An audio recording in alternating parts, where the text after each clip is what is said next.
The NCAA tournament may be over here in Columbia, but we are coming up to the Final Four teams, and basketball fans are still going strong.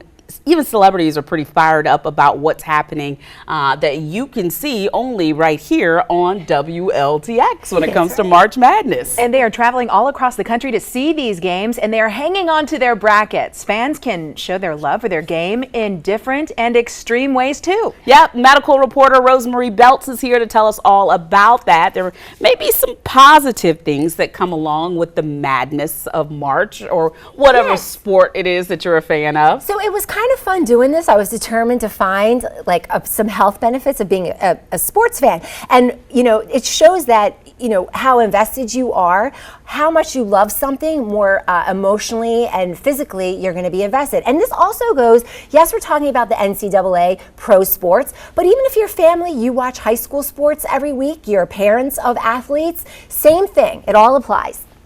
And it looks like at least one of the biggest health benefits, it can lower your sadness, lower depression. Exactly. And contrary to belief, people thought that sports fans were sort of antisocial, but sports is actually a social catalyst. And think about it. You build camaraderie, community, and even when you have different large organizations from religious to political, when you get together every week, there's a sense of belonging and a sense of purpose. These people actually have lower bouts of depression. So I found that interesting. And then also, you may actually live longer in connection. So if you have better social relationships, hard studies show that when you have better social relationships, positive, we're hoping, that you can ward off your odds of beating off the common cold to cancer are much better.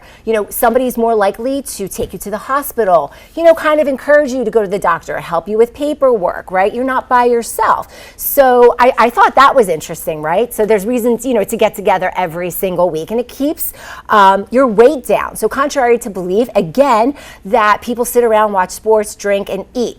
No, it actually inspires athleticism. So when you think about it, when you watch your favorite athlete, whether it's, Serena Williams, I love watching her, Michael Phelps, or, Lance Armstrong. It's what happens after the game that counts. You're inspired by an elite athlete performing at their best. Also, another thing I found interesting is that it keeps your mind sharp. You're actually playing the game. If you're strategizing with the players, you're kind of anticipating what they're going to do. So your mind's actually almost playing the game, even if you aren't. And do you ever notice that really avid sports fans are really good with statistics? Oh, yes. Absolutely. Right? Yes, the biggest ones are the best. Right. They might not care for math, but they can rattle off any sort of stat or probability or what the odds are. I find that, it kind of, for those people that enjoy math so much, maybe this is their time to enjoy a little bit of math. And then also self-esteem. Another thing, and this was really interesting, it goes back to primitive times when the tribes would go out, or the warriors would go out on behalf of tribes. We identified with those warriors fighting for our tribe. So there's a sense of, we identify when somebody wins. It's called reflected glory. When they win, we win. It's like we see ourselves in them, right? So I think that's really, and then it's like we won or they lost. We change. When they lost, this story changes. And also my favorite, last but not least, it bridges the gap generationally. We might not be able to relate to our grandparents, or kids can't. We don't know what it was like to walk 5 miles to school, but we might all share the same team.